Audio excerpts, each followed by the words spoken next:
खबर है मैं खुश आमदीद मेरे साथ आर्मी बड़ी साहब चार मलिक साहब मैं सईद काजी। कुछ खबरें बड़ी हैं। इमरान खान ने किसकी यकीन दहानी पर जो है लॉन्ग मार्च ख़त्म किया है और 6 दिन का अल्टीमेटम दिया। क्या 6 दिन में इंतखाबात का ऐलान हो जाएगा? इलेक्शन और नैब के कवानीन में जो तब्दीलियाँ मुस्लिम लीग नून और अपोजिशन चाह रही थी वो उन्होंने 2 तब्दीलियाँ कर ली हैं। और IMF के कहने पर हुकूमत सब्सिडीज़ ख़त्म करेगी तो ये अब मलबा किस पे पड़ेगा?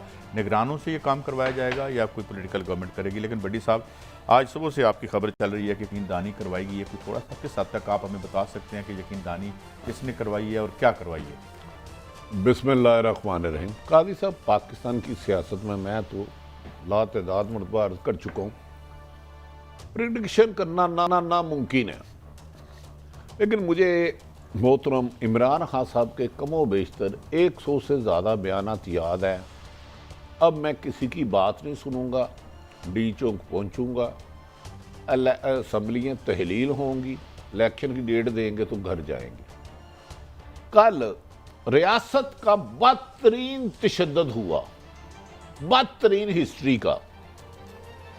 हजारों लोगों ने 5 लोग PTI के मुताबिक शहीद हो गए। गो के लाहौर में 500 बंदा कहीं मुझे इकट्ठा नजर नहीं आया, लेकिन पिंडी, इस्लामाबाद और KPK ने हक अदा कर दिया। इमरान खान साहब जो खुद अपनी जुबान से हुक्म करते थे कि मैं जे अब किसी की बात नहीं सुनूंगा, मुझे लाल बत्ती के पीछे लगाया गया, कभी कहते थे कल परसों, इसीलिए मैं 20 को नहीं करता था। अटक में मामला तय हुए। जब ये खबर आई कि वर्ल्ड बैंक से IMF से मामला तय नहीं हुए, सुप्रीम कोर्ट में उस वक्त कुछ चीज़ें चल रही थी। फिर खान साहब को कहा गया कि आप मेहरबानी करें, इधर ख़त्म ना करें काम।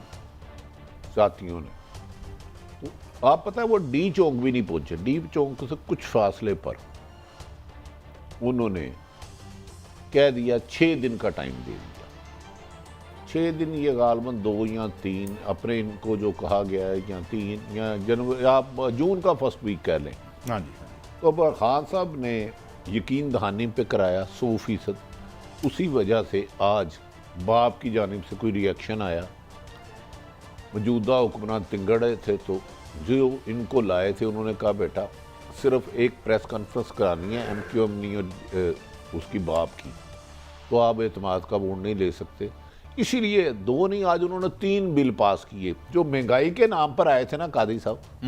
और महातजर्बाकार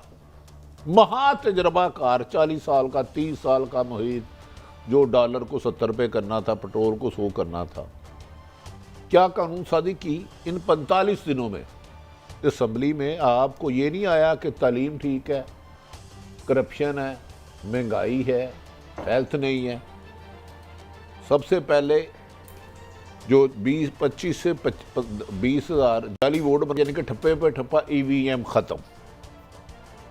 दूसरा, जिस बुनियाद पर ओवरसीयर्स की बुनियाद पर पाकिस्तान चल रहा है, अगर वो पैसे ना भेजे ना तो आप डिफ़ॉल्ट हो जाएं, उनको वोट का ख़त्म। तीसरा, जो खरबों रुपए हमने लूटे थे, खरबों अरबों नहीं, खरबों आइन में, नैब आइन में तरमीम, इस मकसद के लिए आए थे। इनका मकसद भी पूरा हो गया, जो लाए थे उनका मकसद भी पूरा हो गया, अमेरिका भी राज़ी हो गया।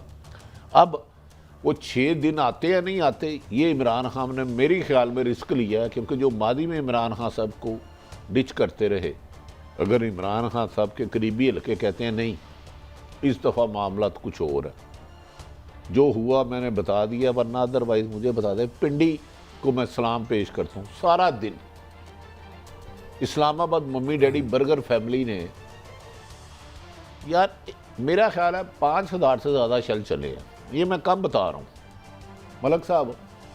तो अचानक वो बंदे जो कहते हैं मैं जिहाद कर रहा हूँ, जिहाद का फैसला अचानक, डी चौक भी नहीं पहुँचे। 10 बयान थे, उससे पहले मैं डी चौक आ रहा हूँ, मैं डी चौक आ रहा हूँ।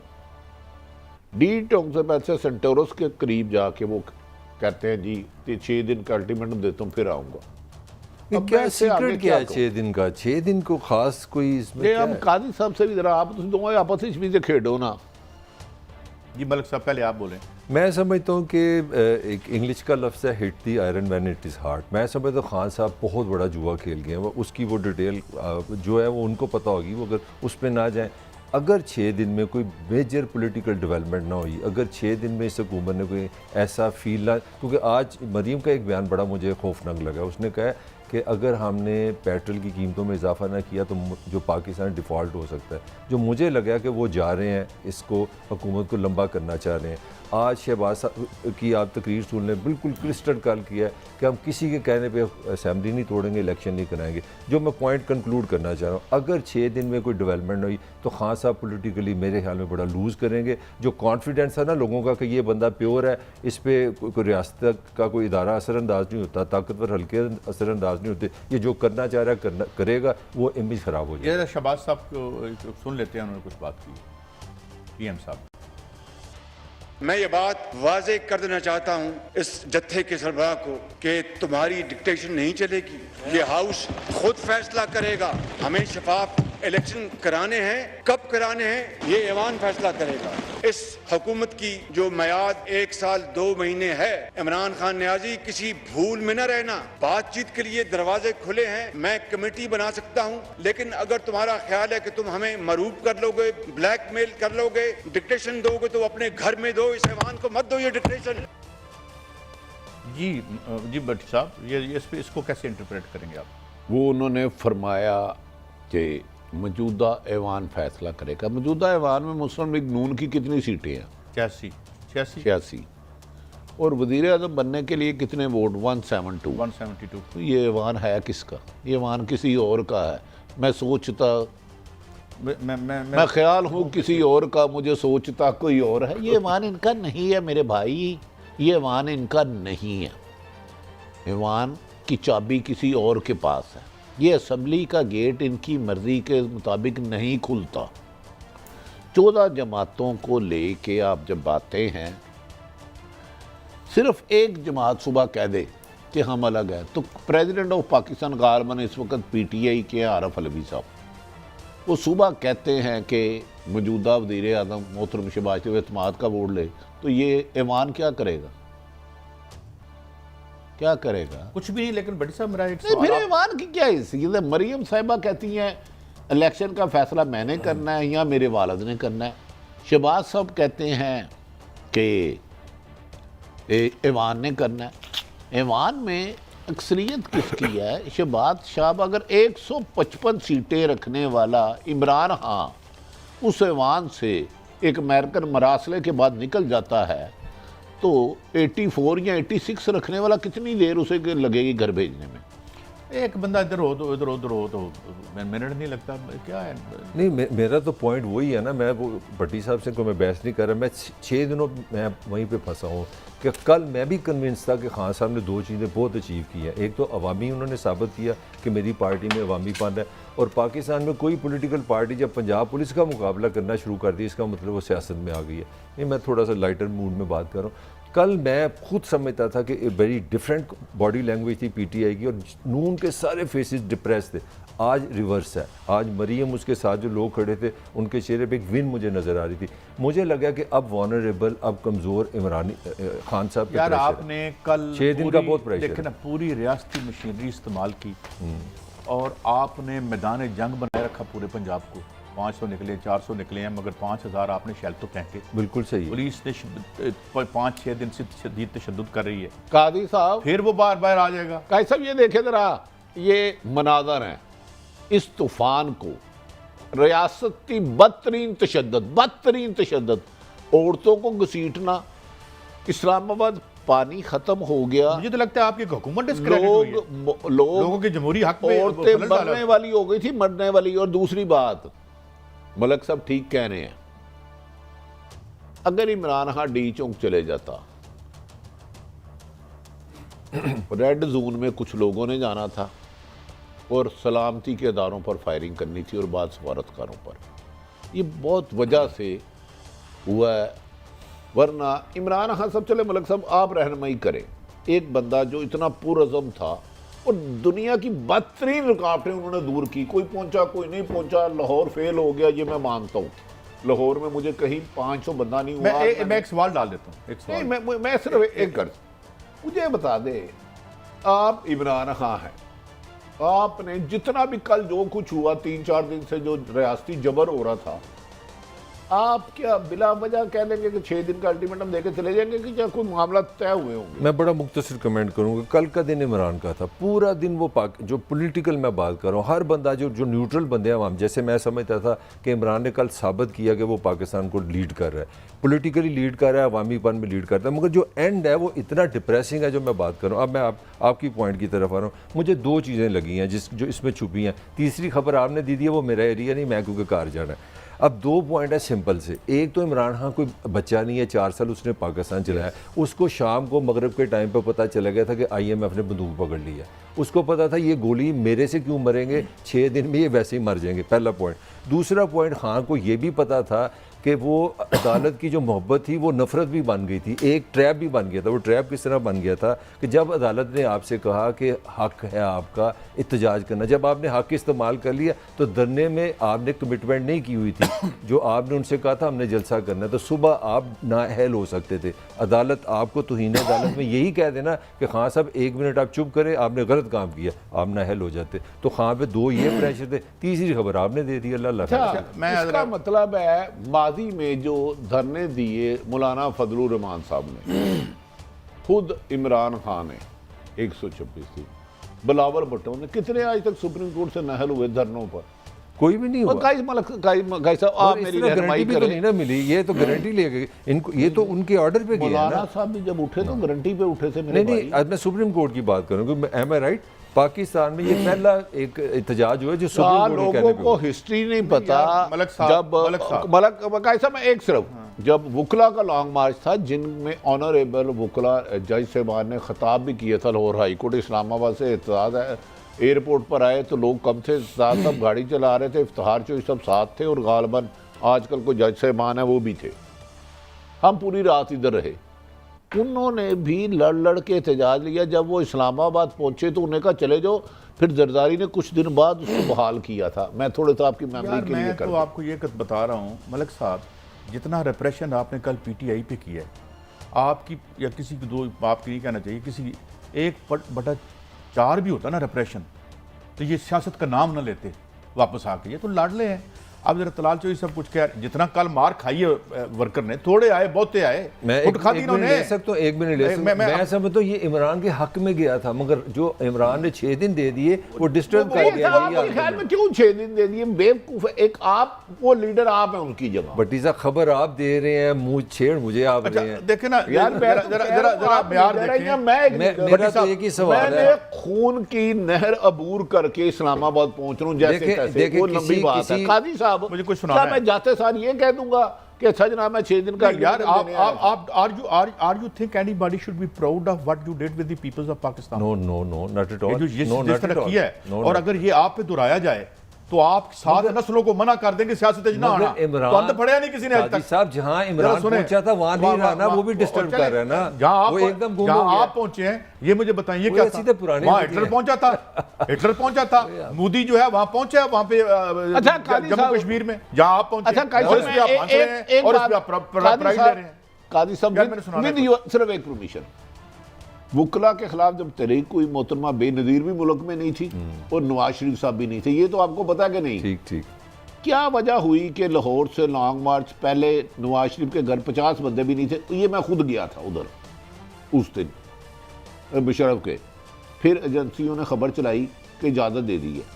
गुजराल पहुंचे तो नवाज शरीफ वापस आ गए, बज़ाहिर तो कोई आर्डर नहीं था हुआ। वो कौन था पीछे? वो एक फ़ोन आया था, सुना है एतजाज़ अहसन साहब को। वैसे तो नवाज शरीफ साहब को मुझे याद है वो सो गए थे जाके, सुबह उनको बताया गया कि जनाब वो स्पीच करें, इसको एंड करें। वो तो मज़े ही बड़े थे ना, वो फ़ोन आ गया था, वो तो क्या बात है। वैसे फ़ोन मुरीद के में आ गया था, वो इखलाकी तौर पर गुजराने लगे थे। मेरी बात सुने ना, मैं चीज़ एक डिले कर रहा हूँ। आपने, मैं आपसे मुराद आप नहीं है, मिल के यहाँ साफियों को कोड़े मारे, इस पे ये खौफनाक तरीन रिप्रेशन किया आपने इस मुल्क पर किया ना। और अब हम जमहूरी भी हैं, अब हम बड़े आइन भी है हमारे पास। हम जरा सुनो तलाल चोई सब की कह रहे हैं, ये PTV पे चला है, अगर वहां ना चला होता तो हम ना चलाते। ये कप्तान साहब इलेक्शन की तारीख लेने आए थे और तारीख दे के चले गए। इनका थोड़ा सा इलाज भी किया है और इनको दवाई दी है 6 दिन की, बिल्कुल आराम आएगा, वापस नहीं आएंगे। और अगर वापस आए तो फिर बड़ा ऑपरेशन किया जाएगा जिससे वो निकालना मकसूद है जो कि इक्तदार का इन्हें तंग कर रहा है, और उसका ये छोटा सा एक एपिसोड जो है वो आपको हमने दिखाया है। अब मुझे ये बताएं, ये गुफ्तगू, ये जो लहजा है, इसको क्या मैरी कहेंगे आप? गैर मेयारी है और काबिल शर्म है। मैं माफ़ी चाहता हूँ कादी साहब, तुराब साहब, आपको इस किस्म की लैंग्वेज मेरे प्रोड्यूसर साहब है सीनियर नहीं चलानी चाहिए। वो तो रियासती चैनल पे चला है, काजी साहब ने क्लियर किया आपको। हमारी माएँ बहनें बेटियाँ भी देखती हैं। देखें, अगर किसी ने कोई गाली दे दी तो मेरा काम नहीं उस गाली को दोहराऊं, मैं कहूँ उसने नामुनासिब लफ्ज़ की है। लेकिन बहरहाल काजी साहब आप बताएं। मैं ये कह रहा हूं, आप सही कह रहे हैं। केड़ा काम नहीं किया तुसी अच्छा, ये मेरी बात से रिलेट हो रहा है। मैं देख रहा हूँ आज इनका टोन डिफरेंट है, कॉन्फिडेंस डिफरेंट है, बॉडी लैंग्वेज डिफरेंट है। ये 6 दिन बोल रहे हैं, ये 6 दिन बोल रहे हैं। कल आप कल के फेसेस देखे, नून के राज के फेसेस देखे, आज मरियम का फेस देखे। ओ यार मेरी बात सुने, मलिक साहब मेरी बात। काजी साहब ये क्वेश्चन बन गया है, मेरी बात सुने। इमरान को गाली दे, ये सवाल बन 6 दिन का उससे वादा तोड़ें, उसके बाद 250 रुपए का पेट्रोल करें और उसके बाद यहाँ हुकूमत करके दिखाएं। अब वो नहीं होनी। ओ यार मैंने तो सुना केड़े पास बड़ी साहब। अच्छा काजी साहब आप बताएं, ये लैंग्वेज ये कह रहे हैं ना, ये खुश हैं, डेस्परेट है, इन्हें पता है मुख्तार गल वध गई, काम मुक गया।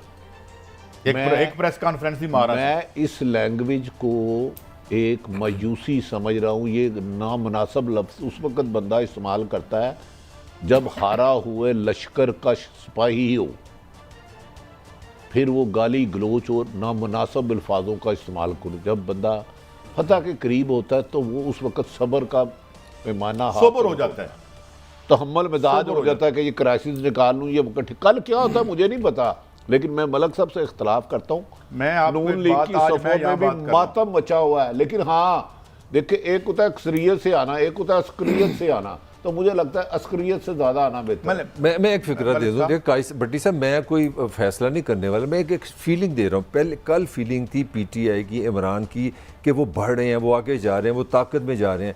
एकदम अंधेरा सा आ गया, एक जो एनर्जी थी वो खड़ी हो गई। मैं ये मेरी नज़र में भी इमरान खान को ये फैसला नहीं करना चाहिए। जर्नलिस्ट के आपने 5 लोग शहीद हो गए, दरियाओं के खून बहे। इमरान खान साहब बताएं तो सही, जो यस्टरडे जो हुआ, जो स्टेट ऑपरेशन हुआ, we should be unfit if we have iota of conscience. तो एक ब्रेक लेते हैं, ब्रेक के बाद वापस आते हैं।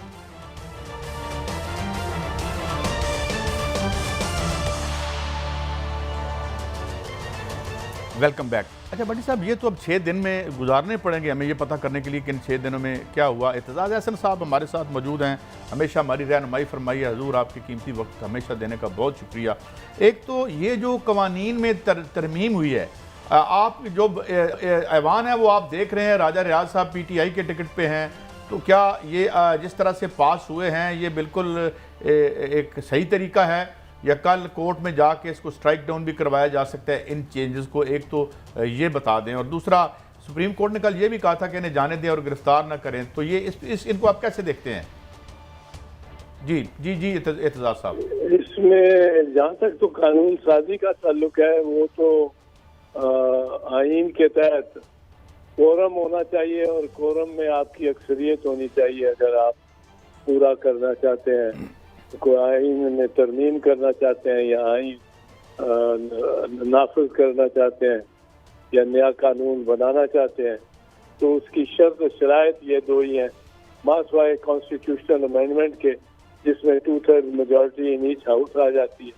वरना अब सादा अक्सरियत से जो कि मौजूद हो हाउस में, और उसमें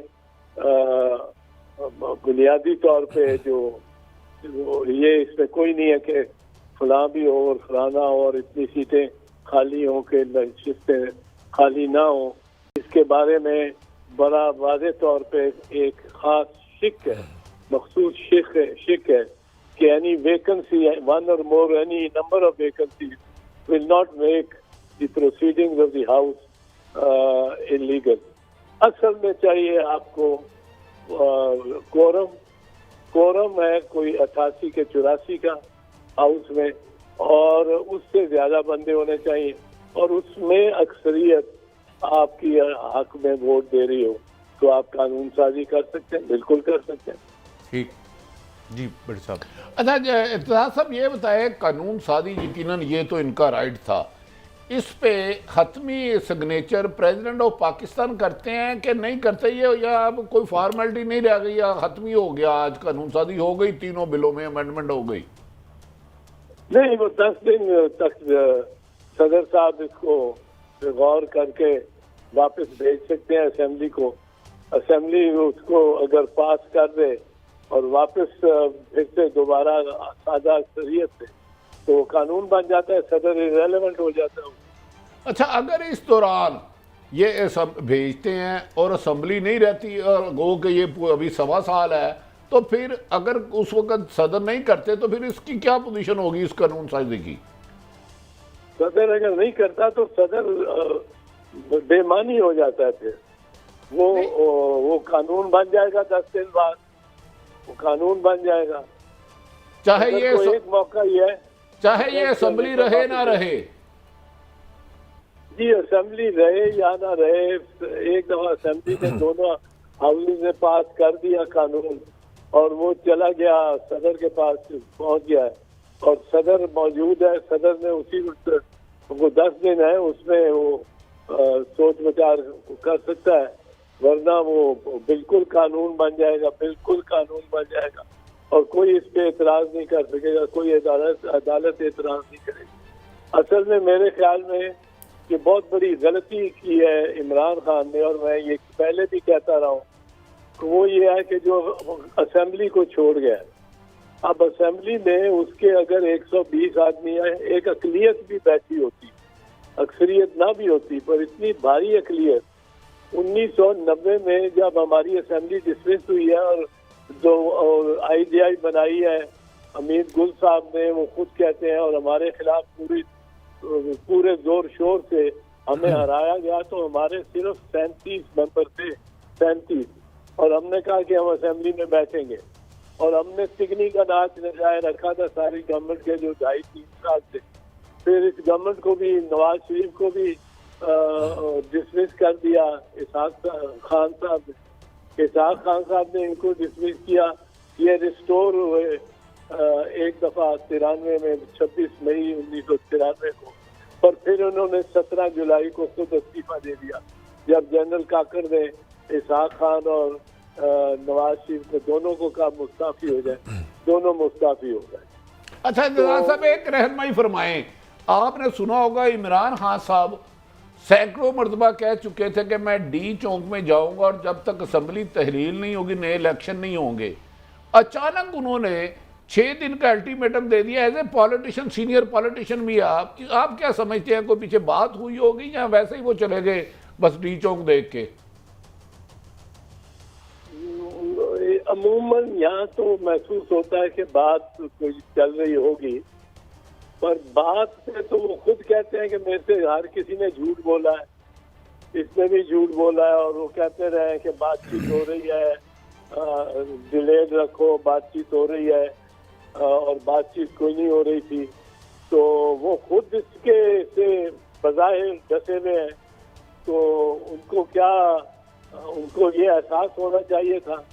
अब ये जो मजमा वापस लेके जाना है ना, उठाने का मजमा उठा के ले जाना वापस, और फिर उसका हौसला बुलंद रखना कि फिर आए और आप मतलब है गुजरा वाले ना पहुंचे हो तो यहाँ सारा कुछ तब्दील हो रहा हो।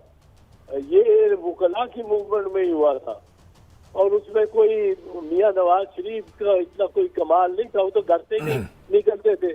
हम वकील तो कामों की पहुंच के, और फिर वो घर से जब निकले हैं तो वो मलिक रियाज हुसैन के घर पे शाहदरा में, मलिक रियाज हुसैन जो MNA है इनका, बैरिया वाले मलिक रियाज हुसैन नहीं, ये इनका MNA है मलिक रियाज हुसैन, बड़ा स्मार्ट था, सफेद दाढ़ी, शाहदरा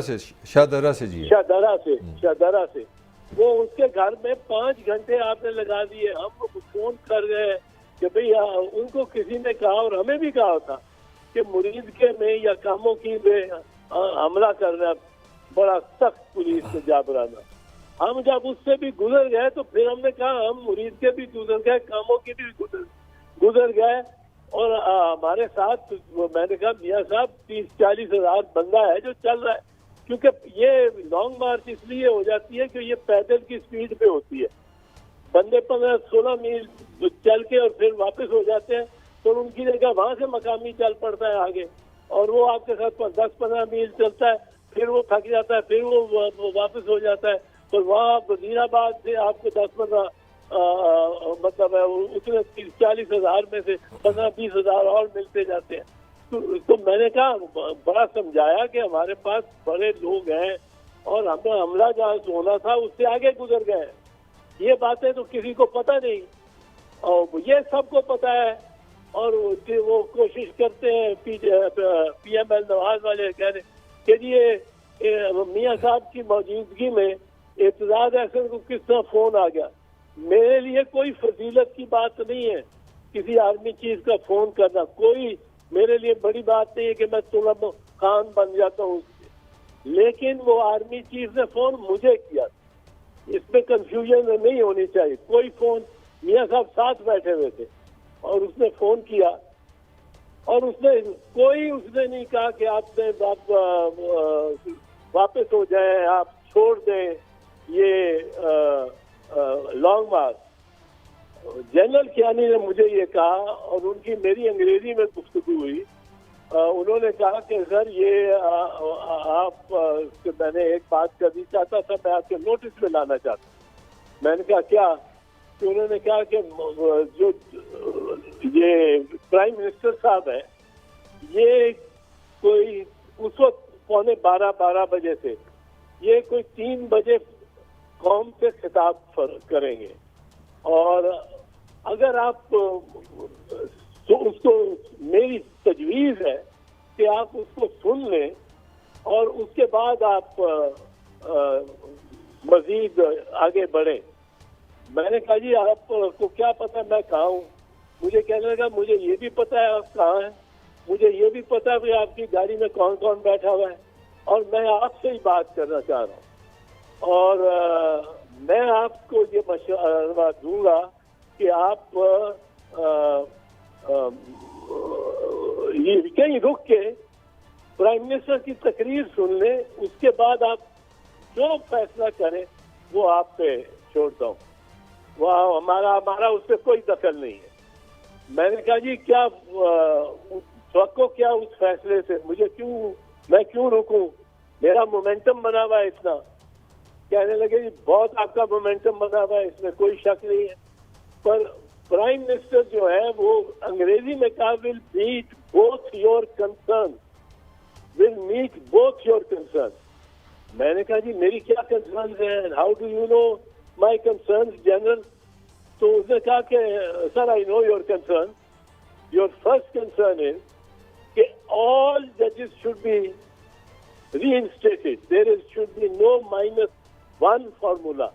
वो इस पे हमें ऑफर देती थी गवर्नमेंट कि हम इफ्तिखार मोहम्मद चौधरी के अलावा सबको रीइंस्टेट कर देते हैं, बस इसको नहीं करते, और आप तहरीक छोड़ दें। मैं नहीं मानता था, माना ही नहीं मैं। तो फिर उसने कहा, मैंने कहा जी ये ठीक है, ये आपकी दुख बजाय हम -1 -2 मानने को तैयार नहीं है, सारे होंगे बाहर। उसने कहा अच्छा। वो आपको वो बताएंगे और यही होगा। दूसरी कंसर्न क्या है? उन्होंने कहा दूसरी आपकी कंसर्न ये है कि उनको दोबारा हलफ न लेना पड़े, क्योंकि हमारा ये मानना था कि अगर दोबारा हलफ लेके वो हुए जज, तो इसका मतलब है उन्होंने 3 नवंबर को अपनी बर्खास्तगी को तस्लीम कर लिया कि वो जायज हुई है। तो वो कहने लगे ये होगा।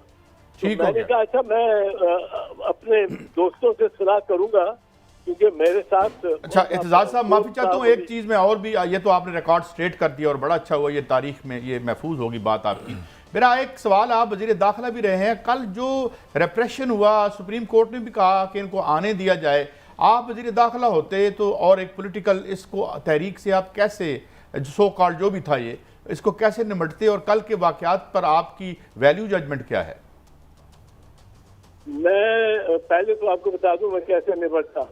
जी सर। मैंने निपटा 70 17 अगस्त 1989 17 अगस्त ज़ियाउल हक की पहली बरसी थी और उसको बड़ा मनाने की धूमधाम चीफ मिनिस्टर थे पंजाब नवाज शरीफ, सदर थे इसहाक खान जो उन्हीं के मतलब है उन्होंने उनको सरपरस्ती की थी, वाइस आर्मी चीफ था असलम बेग, सबका दिल था और अमीर गुल का कि ये बहुत बड़ा इवेंट हो।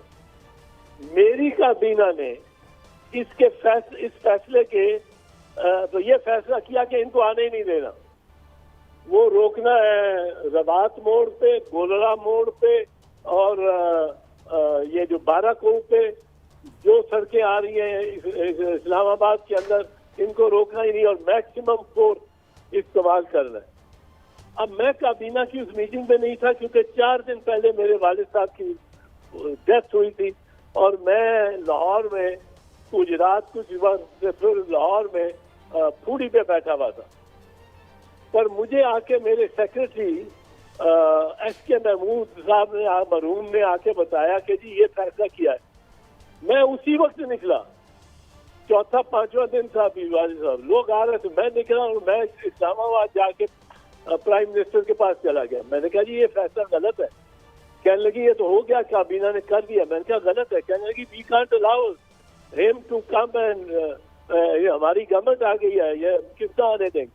मैंने कहा बीबी ये कुछ तो खून होगा जहाँ रोकेंगे, ये मैदानी इलाका है और पहाड़ियाँ छोटी छोटी, इसके ऊपर चढ़ गए वो 500 बसें लेके आ रहा है, ये मेरी इंटेलिजेंस है और वो बंदे जितने हो उसमें पर 500 बसें लेके आ रहा है, बंदे उसके 5-10 हज़ार तो होंगे। और मैंने कहा सरहद से भी खैबर पख्तूनख्वा से भी आ रहे हैं, ये नहीं। मुझे आखिर में बीबी ने कहा कि all right it is your responsibility, you drop the plan.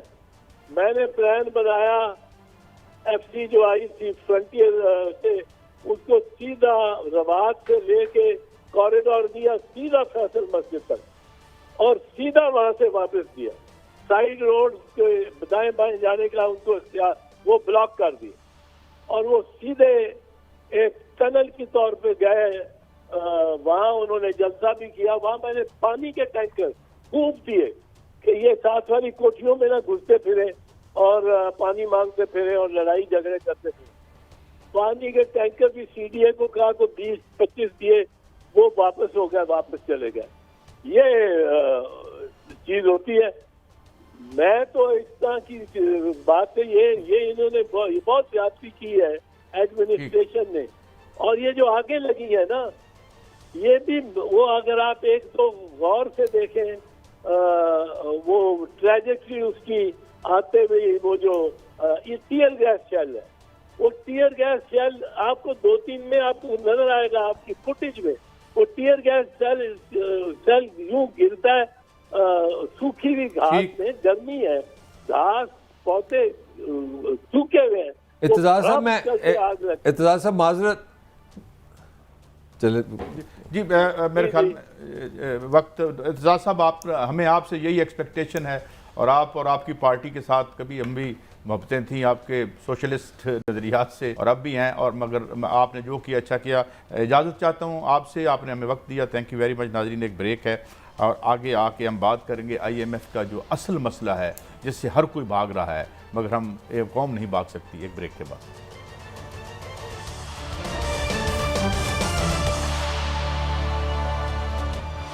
Welcome back. नाज़रीन मुमताज़ मेशदान डॉक्टर इशफाक हसन खान साहब और एक नस्ल जैसे प्रेस्टीजियस इदारे के हेड हमारे साथ हैं। डॉक्टर साहब thank you very much for your time. हुजूर लगता है कि सब्सिडीज़ विदड्रॉ होंगी, प्राइसेस हमें स्लैब करनी पड़ेंगी, कोई भी पॉलिटिकल हुकूमत लगता यह है जो कल डील हुई है कोई नहीं ये इनसे करवाना चाहेंगे, ये जो निगरान वगैरह है, क्या ये इनका मैंडेट है, ये कर सकेंगे? और अगर ये होता है तो किस किस्म की जो प्राइसेस में इजाफा होगा? डॉक्टर साहब देखें, एक तो ये है कि इसके अलावा कोई चारा नहीं है, लेकिन मैं फिर आपसे ये कहूँगा, पहले भी कहता रहा हूँ कि जब भी किसी आवाम को सब्सिडी दी जाती है तो अपने जेब को देखा जाता है कि जेब में कुछ पैसे वैसे हैं कि नहीं है। अगर पैसे हैं तो कोई हर्ज नहीं है, दें आप, और अगर पैसे नहीं हैं तो फिर ना दें। तो अब ये मुझे लेटेस्ट तो नहीं पता कि इस वक्त मिनिस्ट्री ऑफ फाइनेंस में के पास क्या नंबर हैं बजट के हवाले से, लेकिन जब फरवरी में था, जब फरवरी में ये उस वक्त की हुकूमत ने ये एक्शन लिया था, तो उस वक्त तो ये तो बिल्कुल फुल्ली फाइनेंस था। अब ये ज़िद है थी IMF की कि नहीं, हम नहीं मानते, और वो इसलिए नहीं मानते थे कि उन्हें पता था कि ये हुकूमत जाने वाली, क्योंकि उन्हें जाते वक्त उन्होंने ये कहा कि we will talk to the next government. तो भाई आपको कैसे पता था कि नेक्स्ट गवर्नमेंट आने वाली है? तो इसलिए जो है वो चले गए वापस। अब अगर मुझे नहीं पता, अगर मैं मिनिस्ट्री में होता तो मैं बता सकता था कि कितना हम पास ऑन कर सकते हैं, कितना हम फाइनेंस कर सकते हैं। अज्यूमिंग के कोई पैसा नहीं है, तो फिर इस तरीके से एक्सपेंसिव जो है ऑयल परचेज करके और सस्ते दामों में बहुत अरसे तक नहीं दिया जा सकता है। तो दूसरी चीज़ ये है कि ज़रा ठंडे दिल से सोचें, जून 2014 उस वक्त भी पेट्रोल की कीमत इंटरनेशनल मार्केट में $110 और $112 था। आज भी 110-112 डॉलर है। तो फिर इतना हाहाकार क्यों मचा हुआ है? उसकी वजह यह है कि आपके एक्सचेंज रेट, जिसको मैं रजा बाकर इफेक्ट कहता हूँ, वो कहीं से कहीं पहुँच गया। उस वक्त एक्सचेंज रेट $100 पर डॉलर था, आज 200 को क्रॉस कर गया है। इसने तबाही फेरी है, वरना इतना पेट्रोल की कीमत इतनी ज़्यादा नहीं होती पाकिस्तान में, लेकिन ये एक्सचेंज रेट की वजह से। अच्छा, जब ये पिछली हुकूमत ने फ्रीज किया था तो उस वक्त $176 पर डॉलर था। आज ये 202 पे जब इसकी कैलकुलेशन करेंगे आप, तो 40 से 50 रुपया फी लीटर पेट्रोल बढ़ेगा। जब फी लीटर पेट्रोल की कीमत आप बढ़ाएंगे, तमाम ट्रांसपोर्ट चार्जेस बढ़ जाएंगे, और इससे एक महंगाई का एक अलग से तूफान आएगा, जिसकी वजह से ये मौजूदा हुकूमत वो डरी बैठी हुई है। स्टेट बैंक तुला रहता है कि हमें मौका मिले, अल्लाह मौका दे इंटरेस्ट रेट को बढ़ाने का। आपने देखा कि अभी तकरीबन 14% पे पहुंचा दिया है। अगर ये इस किस्म की चीज़ें पास ऑन होगी तो उसको मौका मिलेगा, वो 17-18 पे लेके चला जाएगा। 17-18% इंटरेस्ट रेट का मतलब ये हुआ कि आप अपनी मईशत के दरवाजे बंद कर दें, चोक कर दें बिल्कुल। तो आपकी जो 6% इकनॉमिक ग्रोथ इस साल की है, वो आ जाएगी 1.5-2% नेक्स्ट ईयर में। और शायद लोग यही चाहते भी हैं कि क्यों मुल्क की इकानमी ग्रो कर रही है, इसको ले जाओ नीचे, तो वो हो जाएगा। इसी तरीके से सनती पैदावार जो 10.5% से ग्रो किया है, वो भी नीचे की तरफ आ जाएगा। तो इसके बहुत फार रीचिंग कॉन्सिक्वेंसेस होंगे मईशत के हवाले से, जिसकी वजह से ये हुकूमत डरी बैठी है। अच्छा डॉक्टर साहब, ये गुजारिश करें, ये डरी बैठी है, जितना डिले कर रहे हैं, 45 दिन हो गए इस हुकूमत को, तो क्या इससे अगर ये फैसला करते हैं पाकिस्तान को कितना नुकसान बर्दाश्त करना पड़ेगा? ओवरऑल तो कौम पर आएगा, और कर्जों में कितना इजाफा होगा हमारा अगर ये नहीं करता है IMF से कोई कमिटमेंट? अभी तक तो जितना आपने 45 दिन कहा है, मेरे ख्याल में 45 दिन से ज़्यादा हो गया है, मेरे ख्याल में 2 महीने तो हो गए हैं शायद। तो इसमें तकरीबन हमने 2200 अरब रुपए का कर्जा चढ़ा दिया अपने मुल्क पे without boring a single dollar. $1 बोरो नहीं किया है, लेकिन 2200 यानी कि 2200 बिलियन अरब का हमने कर्जा चढ़ा दिया। तो ये देख, ये कॉस्ट है जो हमने पे किया है। इस पे हमारा जो वेटेड एवरेज इंटरेस्ट रेट होता है फॉरेन लोन पे, वो 4% होता है। तो आप इसमें मज़ीद डॉक्टर साहब एक बात समझाइए कि ये जो हमने डॉलर, आपने कहा है कि रजा बाकर इफेक्ट जाहिर है इससे हम सारे मारे गए, मगर सवाल ये है कि क्या कोई ऐसी strategy with in the system है कि हम इस डॉलर को वापस लाएं? और बड़ा कहा जाता था मुस्लिम लीग नून की गवर्नमेंट ले आएगी, इकोनॉमिकली बड़े ये हैं, माहिर हैं, तो इसमें रहनुमाई फरमाएं। देखिए, बात यह है कि पहले कोई जहाज़ का कप्तान तो हो ना। अभी तो हम रडरलेस शिप की तरह समुद्र में थेपड़े खा रहे हैं। वो समुद्र के लहरें हमें जिधर लेके जा रही हैं, हम उसी तरफ चल रहे हैं। आज तो बहुत ख़तरनाक सी खबर आई है कि जो फॉरेन बैंक्स हैं, वो हमारे जो करस्पॉन्डिंग बैंक लोकल होते हैं, जो LC लेटर ऑफ क्रेडिट में गारंटर बनते हैं, उन्होंने रिफ्यूज़ कर दिया कि हम आपके लोकल बैंक के पार्टनर नहीं बनेंगे, हम गारंटी नहीं दे सकते हैं। कि आप डेट की पेमेंट के काबिल होंगे। तो देखें, this is the first step towards bankruptcy, first step towards Sri Lankan type of crisis.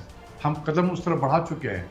और ये पेट्रोल की इंपोर्ट के हवाले से था। अगर ये पेट्रोल की इंपोर्ट में अगर अभी तो हमारे पास हर लम्हे जो है वो तकरीबन 2 हफ्ते का मैक्सिमम रिजर्व होता है, और कुछ हो सकता है कि रास्ते में भी शिप पेट्रोल लेकर आ रही हो, लेकिन तकरीबन महीने 1.5 महीने में ये तो श्रीलंका के टाइप की तरह वो रशनी शुरू हो जाएगी यहाँ पर पेट्रोल के हवाले से।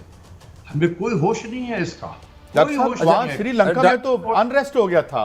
डॉक्टर साहब, मैं ये जानना चाह रहा हूँ, ये 2-3 साल से हमारे पॉलिटिकल कल्चर में लॉन्ग मार्च आया है। अल्लाह बैग ने को 3 दफ़ा पाकिस्तान को टोटल लॉक किया, इसमें पीपल्स पार्टी ने भी किया, नून ने भी किया, पीटीआई ने भी किया। ये इकॉनमी पे इस तरह इसका भी कोई इफेक्ट आता है जी, जो हम ये पाकिस्तान के साथ कर रहे हैं सारे?